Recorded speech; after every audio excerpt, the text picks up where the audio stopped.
Parlons maintenant de l'économie circulaire. Faire un produit pour vivre plusieurs cycles d'usage est a priori contraire aux intérêts du fabricant. On accuse d'ailleurs souvent les industriels de pratiquer plutôt l'obsolescence programmée, c'est-à-dire la fin de vie prématurée, afin que le client en rachète un autre. Pourtant, l'importance prise par les sites de vente d'occasion comme Le Bon Coin ou eBay, ainsi que le développement récent des sites de location, ont amené certains industriels ou distributeurs à revoir cet a priori. Decathlon est le pionnier en la matière qui, depuis 1986, pratique tous les ans le trocathlon pendant une quinzaine de jours dans ses magasins. Les clients viennent vendre leurs vieux modèles et l'entreprise prend une commission.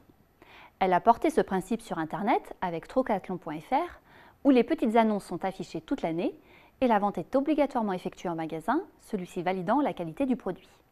Monsieur Bricolage, de son côté, vient de lancer un service de location d'outils entre particuliers, ladepanne.com, ce qui paraît aller à l'encontre de ses propres intérêts. Certes, les autres enseignes de distribution ont des propositions qui semblent similaires. Castorama avec Trocker, échange de services entre bricoleurs. Leroy Merlin avec, selon vous, un espace communautaire entre bricoleurs. Mais aucun n'est allé jusqu'à la location d'outils entre particuliers. Notons qu'un loueur sur le site La Dépanne accumule des points qui se transforment en bons d'achat, ce qui permet à Monsieur Bricolage d'espérer récupérer un peu d'affaires. Avis, le loueur de voitures, a racheté Zipcar, qui est une plateforme où un propriétaire peut offrir de louer sa voiture à telle période, pour telle durée, à tel endroit. Cette offre semble concurrencer directement celle d'Avis, mais pour l'entreprise, elle est vue comme une diversification et une extension du marché. Ford offre un service similaire aux personnes qui ont acheté un véhicule de la marque en leasing, ce qui permet à ces personnes de réduire leur loyer. Plus spectaculaire, Tata Motors reprend ses propres véhicules d'occasion, les remet en état et les revend sur d'autres marchés. Voyons maintenant comment les entreprises s'approprient aussi les valeurs de partage et de solidarité. Donnons 3 exemples. L'entreprise Warby Parker, créée en 2010, est une start-up de la distribution de lunettes et n'appartient pas spécialement au monde numérique, si ce n'est qu'elle vend par Internet. Elle promeut un modèle low cost qu'on connaît bien dans le commerce électronique. C'est à peu près celui que pratique le site aquarelle.com pour la vente de fleurs.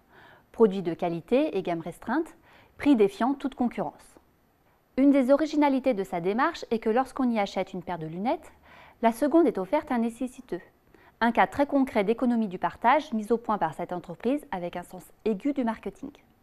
Le groupe d'habillement suédois H&M est réputé pour son modèle d'affaires d'obsolescence programmée, avec une rotation rapide de ses collections, des prix bas et un recours massif à de la main-d'œuvre bon marché sous-traitée au Bangladesh et en Chine.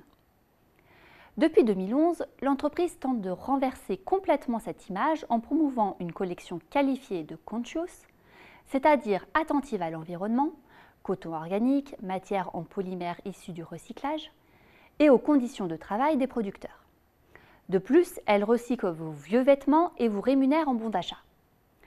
Si la démarche est louable, elle n'est pas pour autant une réorientation stratégique.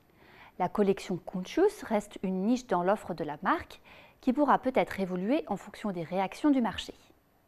L'entreprise Grom est un producteur de glace italien fondé en 2003 qui a connu un succès remarquable. Son credo est le respect de l'environnement, la production à base de fruits de saison, une intégration partielle vers l'amont. Pour certaines productions, elle possède ses propres vergers et pour le reste, fait appel à des producteurs bio afin de garantir la sélection des plantes et l'absence de traitements chimiques. La confection des glaces est assurée sur place dans les points de vente répartis en Europe et dans le monde à partir de parfums livrés sous forme congelée. La démarche s'inspire de l'approche slow food créée par opposition au fast food et a quelques points communs avec l'esprit des AMAP. L'entreprise a été rachetée en octobre 2015 par le géant de l'agroalimentaire Unilever, qui a gardé ses fondateurs et souhaite préserver son modèle. Ces 3 exemples montrent que le monde économique prend conscience de la rupture que provoque la consommation collaborative sur les comportements et les valeurs, plus que par son recours à la technologie. Mais comme la plupart des entreprises ne sont pas des start-up, elles doivent composer avec leur modèle préexistant. Il est possible que le numérique les aide à accélérer ces mutations.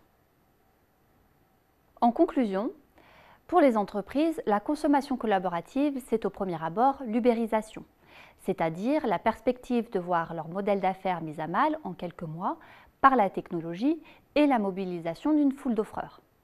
Il n'y aurait plus de barrières à l'entrée, des concurrents se bornant à gérer un site web surgiraient ainsi de nulle part avec un modèle d'affaires auquel on n'aurait jamais pensé.